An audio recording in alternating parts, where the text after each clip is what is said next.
Hi, everyone. Welcome to the Career Creator Podcast. I'm your host, Rachel, and this week we have Tonia Branche back with us. I'm excited because she's back to talk about friendship. This is a topic that all of us deal with, especially as an adult. Trying to make and then keep friendships can be really difficult.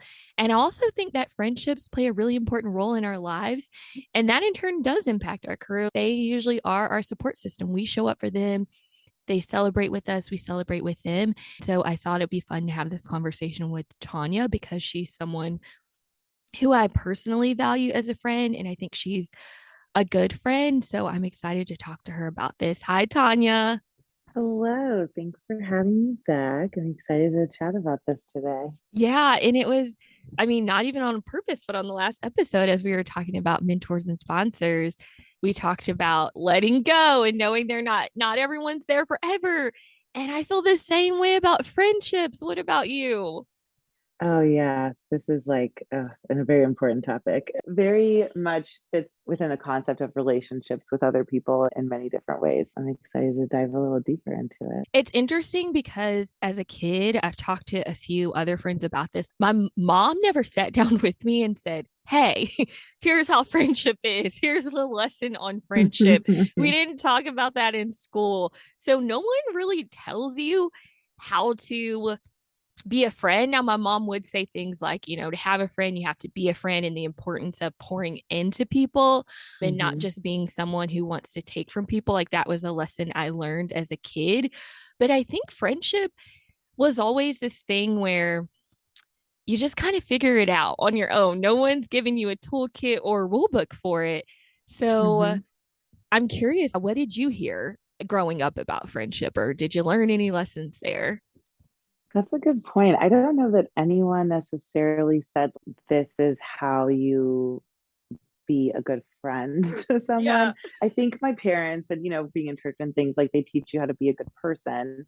I will say I did get to witness my parents and their friendships. I got to see them interact with their friends growing up, and that kind of set the stage a little bit. I saw what it was like for my parents to support their friends or to go to their, events or be excited for them and celebrate with them or grieve and mourn with them when Yeah. sad things happened. And so I think maybe that gave me also a little bit of a blueprint, but really it was sort of along the way. I think there were like little nuggets of learning. My parents would say your friend invited you to a birthday party, you should go and you bring a gift. And these are sort of like social graces that you Yeah. that you learn along the way, but you kind of end up navigating it on your own in some sense. As you get older, you have to go through these experiences and learn some of the tougher lessons of friendship, I guess I should Yeah. say. There are kind of these natural phases throughout life as you go from high school to college and college to working full time.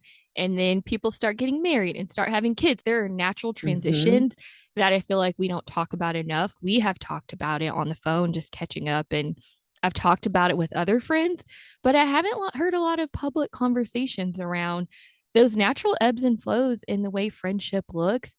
And it's funny you said the parent example because I remember my mom had three best friends growing up, and I thought of them as my aunts. They were there for Hmm. everything. I love them. They were so sweet to me and they were a big part of my life. They were more like sisters to her. And Right. then she didn't have a ton of acquaintances. Like we had church friends and other things, but at our house and us going to their house, it was these three close friends. So then I kind of had something similar growing up, and I realized I struggled because I'm like, wait, oh, then there's all these layers of friendship. Not everyone is like your sister. Some people are Yes. just acquaintances, and then some people are good friends, but not your closest friends. And then you have all these layers, and I'm like, what do I do with this? Like, how do you navigate all these different layers? I had a very similar experience. I could say the same, that I don't think I really understood what it meant to have an acquaintance and Yeah. that was okay until much later, or have work friends that aren't like your best friends that are Yeah. like family. So I totally identify with that. I think I may have shared this article with you recently. I read an article that said level 10 access requires level 10 responsibility. If I can find it, I'll Mm, link it in the show notes. But That has just stuck with me the last few weeks because I realized a lot of my errors in friendships have been a mismatch of access and responsibility. I love that. That is so poignant. And I can also say that my errors in friendship have probably also been just that, that you give people a certain level of access, but they haven't really been responsible enough to maintain and deserve that access, and vice versa. There's Yeah. probably people that expected things of me, but I did not see things the same way and didn't feel as responsible or invested in the relationship in that way. And that's sort of where the rifts and things may come. So, where have you seen some of these natural changes and ebbs and flows, or have you really seen those show up as an adult when it comes to friendship? I think that it's come at a couple different key points that I can think of off the top of my head. One would be anytime I've had a major transition or the other person has had a major transition, whether that is the transition in life stage, like someone gets married or someone has kids or someone has a big career shift, or whether that's been just transitioning physically, moving to a different area of the country or moving to a different space. Um, I think that those are natural times in life, just like you go through all the things in your house or your apartment, and you're like, Mm-hmm. do I still need to take this stuff with me? Do I need to pack this? Is this worth it? Yeah. It's you kind of go through a very similar thing with the relationships in your life when you have those shifts. And some of the people, there's a stronger foundation. And not to say that there's not meaning in the other relationships that you don't take, but there's a different kind of connection, and that relationship is still giving you something. It's still serving you. You tend to take those with you. And the ones where it might have been for that place and space and time, those now transition and maybe get left behind or maybe just naturally end. They don't make the cut. I've kind of seen it more at the transition points for sure. I love the example of moving, packing your stuff because we both have moved a lot, a lot, Yes, a lot. like lot. So that's something we immediately bonded over and kind of support each other through because we understand how hard it can be starting over. And with each move, I haven't thought about it like this, but it's true. With each move, I'm evaluating. I only have so much energy. My family already lives in a different state. I'm an Right. aunt, so I want to be a good aunt, keep up with my niece and nephews. There's so much energy already going out into relationships. So I can't be a level 10 friend to everyone I meet and I move to a new city. Usually there's Yeah. one or two friends who I really keep up with and continue to deeply have as a close friend and invest in over time. And that is hard because a lot of times it's not like you're getting into arguments with people and deciding not to be friends. It's Mm-hmm. just life is changing and you're evaluating maybe this isn't my friend. So, what are some things that you use when you're going through these moves and evaluating that? What do you ask yourself? Yes, that it's a very hard and uncomfortable transition to make, Mm-hmm. just for the reason that you said that it's not always that someone did something wrong.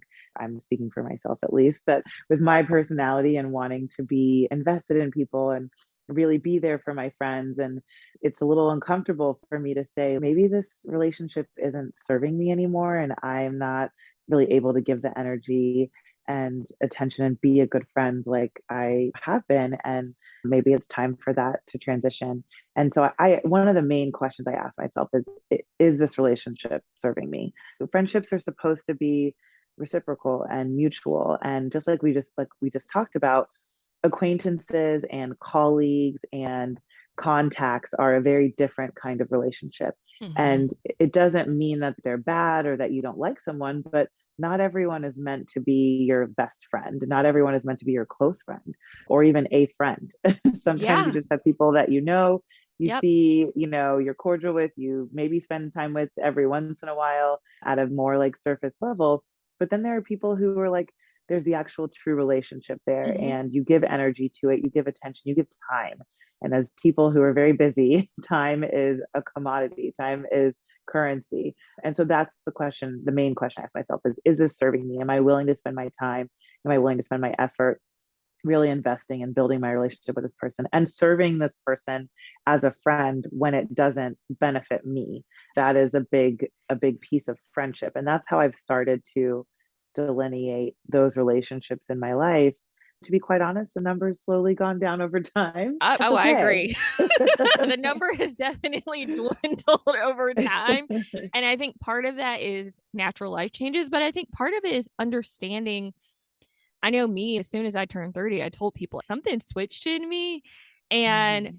I started to know myself better and what I Mhm. wanted and needed. And I also had a better understanding of what I'm able to give. In my 20s, I would change my schedule around for people and really accommodate a lot of people in a way that I probably shouldn't have. And now I'm like, who are those people that I'm willing to do that for? And that kind of tells me that like Right. top layer, okay, these are really my people. And then it's next layer. Maybe I'm not willing to inconvenience myself as much, but I still care about them and want to show up. And then I love the category you said of people you know. They don't have to be your friend. Like, not a friend, not a client. Exactly. It's just someone you know. And for no, Right. again, it doesn't have to be anything bad or negative happen. It's just you don't know them that well, you know of them, and they know you, and that's okay. Yeah. I think it's hard sometimes, especially when you're wired and we're raised, and you were raised in the church too, and you talk about being a good neighbor and being there for others and giving to others. And then I didn't realize until my therapist was like, all relationships should be reciprocal. I'm Yes. like, oh, I don't really think about that enough. It seems like something that should be so obvious Yeah. and natural, but oftentimes when you start to realize that certain relationships are draining you, or that you realize that you're giving all this energy and attention, you're like, why am I so exhausted by this relationship? You realize that it's probably because you've been carrying a lot of the weight the majority of the time Yeah. and you've been doing a lot of the work, and there are ebbs and flows within a relationship, obviously. Like sometimes you need to be a good friend to another person and you need to give them support and attention and energy, and then it should be the other way around. When you need support, attention, and energy, that person gives. But sometimes we slip into these states, especially with friends that you've had for a very long Oh, time. that's the um, hardest. those are the hardest to say, like, wait, this is now shifted to something where I'm always giving and I'm not receiving enough. Or Yeah. friends that you make in very intensive times. Talk about trauma bonds and Yeah, trauma that's real. friendships, and That you go through something tough together. It doesn't always have to be sad, but sometimes it's, for me, going through residency. That's a crazy mm, time. You work so many hours, you live in the hospital, and you have these fast friendships that are meaningful in that time frame, but they may not necessarily be the people that you are giving your all for 10 years down the line, and that's yeah. okay. Yeah. But it's a It's hard thing. and I think the hard part is the that's okay. Like Yes. it's okay that you're not friends with them forever. And I want to talk a little bit about the piece on friends who you've had for a long time, because I know I had a friendship breakup in the last few years, someone I'd known a very long time since I was a little girl. And that was really hard. And the thing for me that kind of solidified that it was the right decision was I remember thinking after we stopped talking, I was like, I don't really miss that person in my life.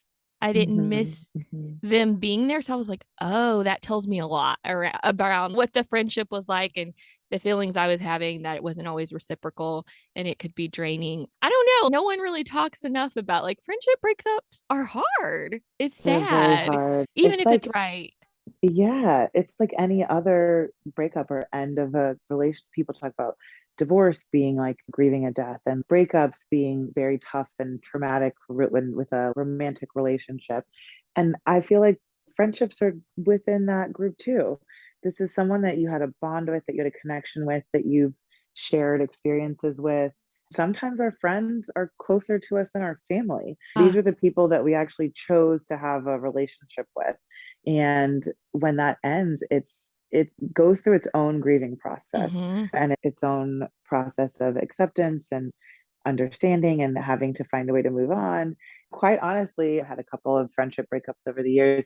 There's a little bit of anxiety and nervousness of Mm-hmm. moving on, similar Yeah. to when you break up with a romantic partner and you get a little nervous getting back in the dating game. It's Oh, kind of similar with a the friendship. friendship dating game. I'm like, oh man, I just now don't have this person that I Yeah. have known for all this time, or that was really close to me. And it's okay that that happened.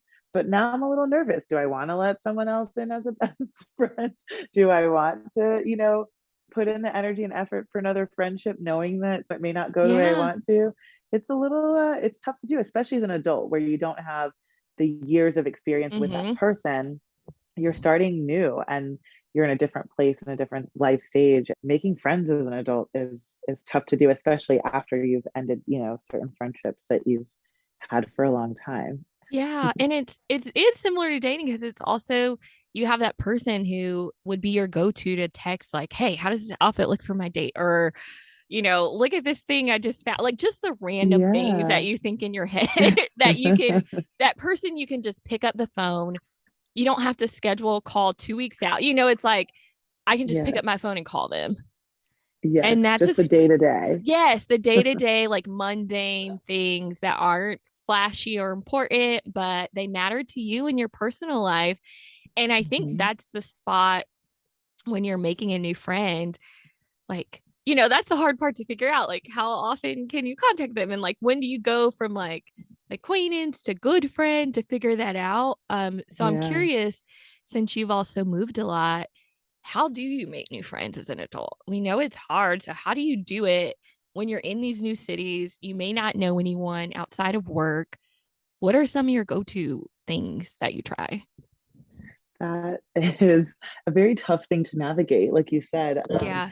I've tried a number of different things. Sometimes it's been, starting out in the workplace and getting to know people there, and then, as some of those friendships build, expanding my network, through meeting the people that they hang out with or going out with them and meeting other friends.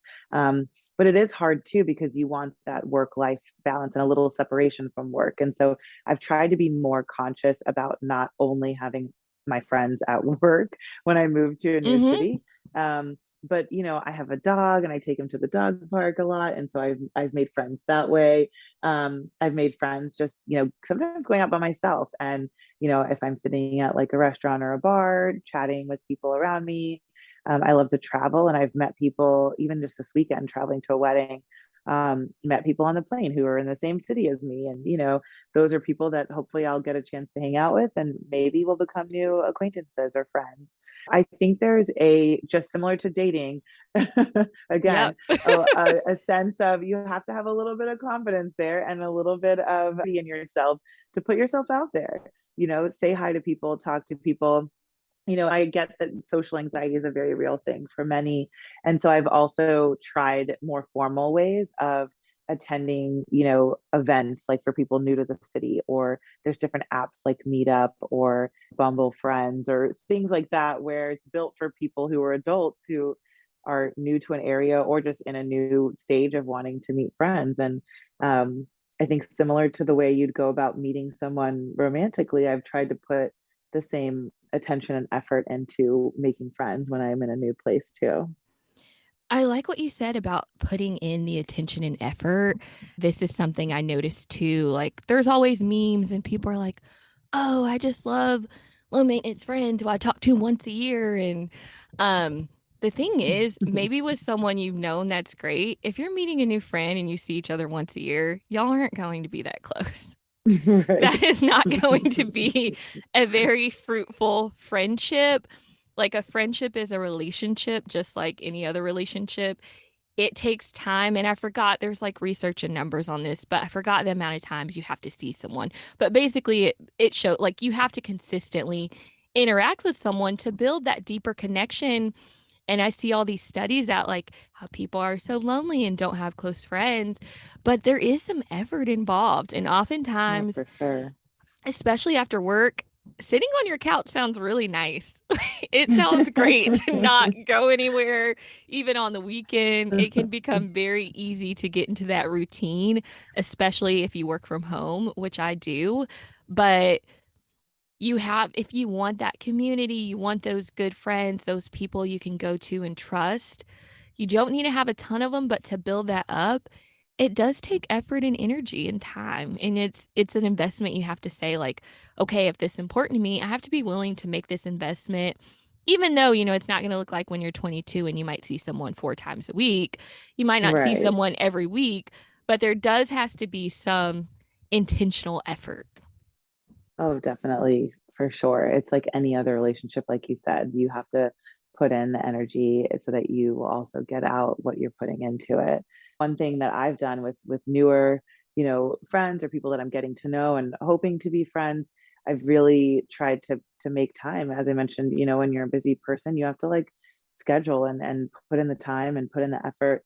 And so a couple of awesome ladies who I've met here in Chicago, we've made a point of saying, all right, like it works out to be about every month that we, schedule a time, we look at our schedules and figure out an event we want to do together, Mm, or, find something, even if it's just like getting together, having a glass of wine and having some girl talk.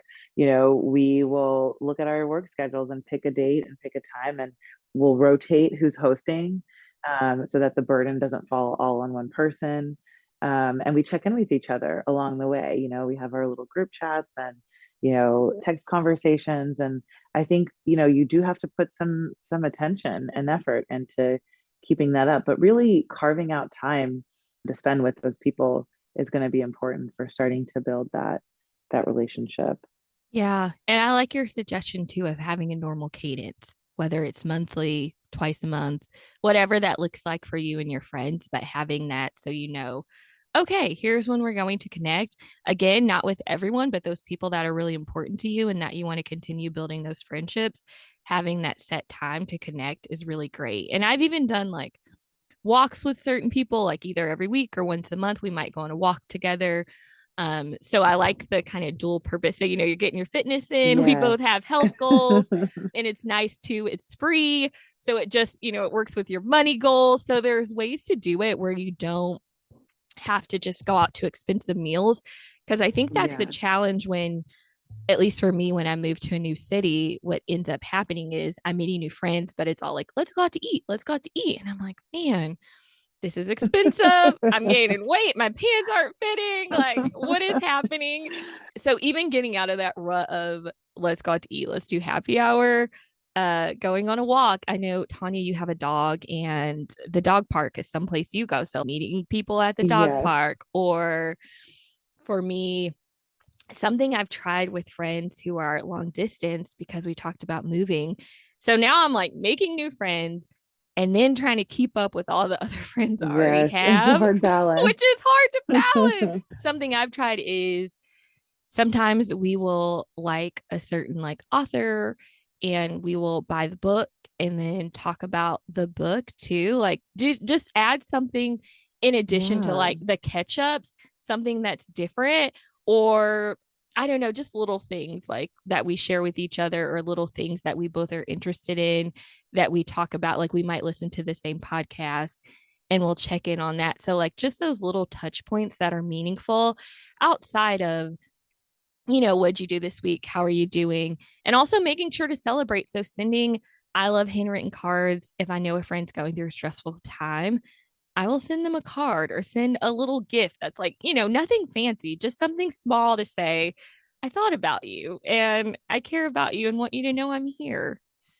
Yeah, I think you are so good at that. That's actually something that I've learned from you as a friend is, just some of the ways that you've been able to maintain your relationships with people as you've moved, and the little ways that you've been able to show up for your friends. I've definitely benefited from that, and it's something that I've, Oh, thank you. been trying to learn from and adopt, because it's hard when you're busy and when you're away from people. And Yeah. so I love the idea and way that the dual purpose like activities and things Yeah. that you're still able to get stuff done that you want to do, but you don't have to necessarily like always go to happy hour or always go to dinner or something. But I've been trying to do more like activities, and like maybe going to concerts with people, or Yeah. going to events. I love to travel as you do also, and Mm-hmm. so even thinking about, when I'm taking where I'm going to take a trip to next, maybe it'll be in a city that I have a contact or a friend or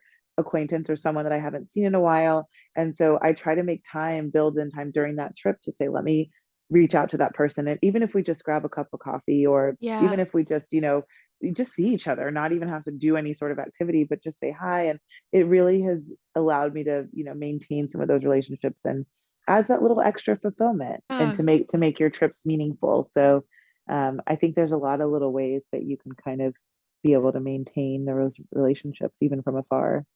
Yeah, and it doesn't take the things we're saying, not all these take a long time. If you're in town, you're meeting someone for coffee, that's an hour, or sending a Right. card takes 5 minutes. It doesn't take that long. So there are small ways that you can just let people know you care. And we talk Right. about this with relationships, but I think it shows up in friendship too. We all have different love languages. And I don't know, like, I Yes. don't know a lot about the actual love languages. So, regardless of what you call it, we have different ways of showing up for people and we have different ways of feeling supported and cared for. That's so key. That is, yeah, that's something I've learned because I know I have some friends who are similar and some who are not. So I'm an acts of service and quality time person, which are both kind of like action and doing things. Words do Mhm. nothing. I mean, I feel bad, but when people are like, randomly text me like, "Hey, I love you" or something. I'm like, "Thanks. I love you too." Like I do love you, but I feel nothing. And that's not because what they did isn't meaningful, but it's just not Right. it's not my thing. Like I'm saying, I send people cards. I Yes, you put words in the cards, but like I'm doing an action. So that's me personally. So I've learned like, oh, yeah, I've tried to figure that out. What about you? Yes. Oh my gosh. That's been, I am not the greatest with like gifts. I am not a great gift giver, except my gift to others is usually my time and my Yes, acts you're of good at service. that. Yep. And so I will, even if I've worked a million hours in one week, will like take a trip for 2 days to be there for my friend or to be there for like an event or something that is important to them. Or I will, bend over backwards trying to plan things for my friends to help support them.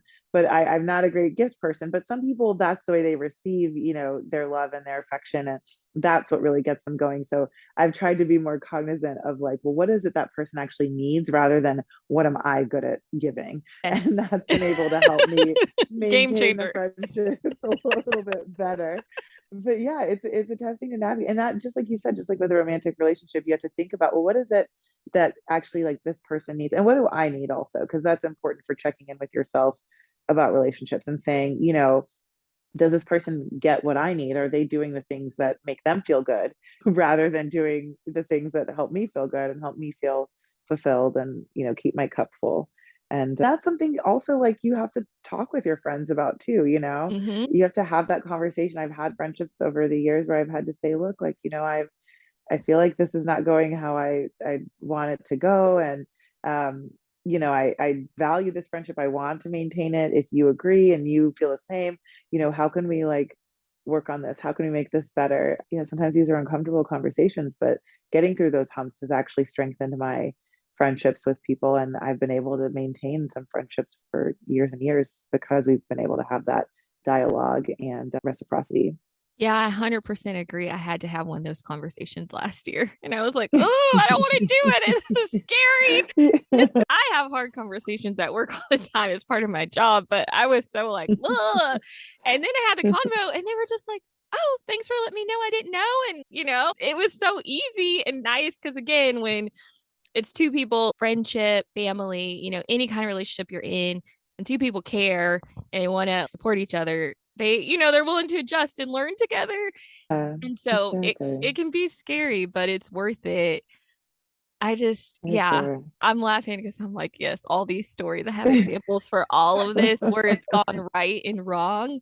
I will say that so I remember when we lived in the same city, we met when I lived in Dallas, and I hate that we do not live in the same city, I but know. yeah, I was like, she makes life better. And I Thank remember you. you gave me a gift, like you were saying, you're not good at gifts, but I think your form of gift giving is also my form. And so you're like, hey, I think it was for Christmas, you got me a ticket to the Cowboys game and we did it together Yeah. and we had dinner and it was so much fun. I still think about that game and I want to go back to one. I haven't Oh, been back. But that to me was such a thoughtful and fun gift. And it's definitely how I'm wired, like experiences, quality time, acts of service. I think we're similar in that. So that really spoke to me. And so for you, it might not yeah. have seemed like a gift, but for me, I'm like, this is one of the best gifts I received. So it's Yeah. interesting how, just talking to people and learning some of those things about them, a gift to, a gift to them might actually be that quality time or an act of service. Exactly. It's funny you mentioned because I remember getting a card from you. We had had a conversation and caught up for the first time in like a little while. We've both been Hmm. pretty busy. And you sent me this card. It was just like in a sweet, encouraging message with like, I think it had like either a little face mask or like the Oh little yeah, I under eye remember. mask. And I was, oh my gosh, I was like, oh, she gets me. She knows Oh, how stressed and busy I've been. And I mean, gosh, like, it wasn't like you were sending me diamonds and yeah. pearls or something, but you could have been though. It was just so Yeah. thoughtful and unexpected. And I think that it's like she sees me, she gets that it's been Yeah. a tough time. And so it's like these little things that, that really go a long way. And just being able to show people that you hear them, you see them, that you're there for them. Those are the kinds of acts and that really I think can help like sustain a friendship and really solidify things. Yeah. And so the company I use, I think it's called Brightbox, and they're a company where you can send cards and little mini gifts. I think, it's pretty affordable and it's a little thing. And for you, like, I remember you were stressed, like, you had a lot going on during that time. So it was like, thinking of you, like, here's a self care little kit to take care of yourself. And you can Yes. kind of choose it based on the type of occasion. But again, you go on the website, you make the order. This takes less than 5 minutes. And it's a quick way to say, hey, I'm thinking of you. Or maybe if a friend like had a baby or had a big life event, you can just send something through there. So there are easy ways to do this. It's really just about the thought. And it sounds like we're similar. Like my friends who aren't a little hard, I have to think a little harder because I'm like, some of them that Yeah. it is sending that I love you text. I'm thinking of you. And they're like, oh my gosh, it's the nicest thing ever. I'm like, Right. okay, sure. Yeah. Sometimes it takes stepping out of my own Yeah. comfort zone, my own usual way of doing things to be like, wait a minute, this isn't about me. This is for Yes. this other person. Yes. Yes. And how can I do that? But yeah, I love that idea. I think that's such a great concept of this bright box and things like that where you can just, I mean, it's so easy, it's so quick. Nowadays, everything is so mobile and versatile and at the touch of your hand. And so there's a lot of different ways to just do things that really are meaningful to people. And it can really go a long way to really making that person feel special, feel loved and hopefully then they are able to reciprocate that for you too. Yes, exactly. I think that's the key to this whole conversation is the act, like aligning the access and responsibility. So, are you Yes, able I to love show up that. for them? And then are they pouring into you too? Because you do deserve that. So, like, are both of you meeting each other in a similar way? And if not, where do you need to adjust? Maybe you need to do Right. more, maybe you need to do less. Right. Exactly. Because it's important for you to be able to take care of yourself. Otherwise, you can't be a good friend to people. Yep. If your cup is not full, you're pouring out of an empty cup to someone else, and that's just not sustainable. And so, and the shifts in the friendships don't have to always be an ending. Sometimes it's Yes. a step Agreed. back. Yep. Sometimes it's a pause. I've Yep. definitely lost touch with people or sort of taken a step back for, even a few years. And then as I'm in the same city or as things shift in my life to identify with theirs, we reconnect and rebuild. And so you're just constantly kind of reevaluating things and making sure that there's that balance of what's serving you, but also are you able to be a good friend to that person too? And yeah, just sort of making sure you maintain that over time. Yeah, I love that. That's a perfect ending. And I could not have thought of a better person to have on for the friendship episode. I'm 'Cause so glad we did I am this. too. This was fun. I'll have to add in some more just fun topics in there in the mix because I really enjoyed this. And I think other people will be able to relate to the challenges and the beauty of adult friendships. So Yes, thanks again, definitely. Tanya. Can you remind us where to find you if people want to connect? Yes. So we'll probably put my email in the show information, but on Instagram and on Twitter, I'm Dr. Equity, TEE, and it's Dr. Equity on Instagram. So yeah, reach out. I love to continue this conversation more with others who have some feedback and thoughts. Yeah. Thanks everyone for listening in. And thanks again, Tonya, for being here and for being one of my friends. And everyone, go do something nice for your friend. Go do something to let them know you love them and you're thinking about them. Hope you have a great week. Thanks for joining us today.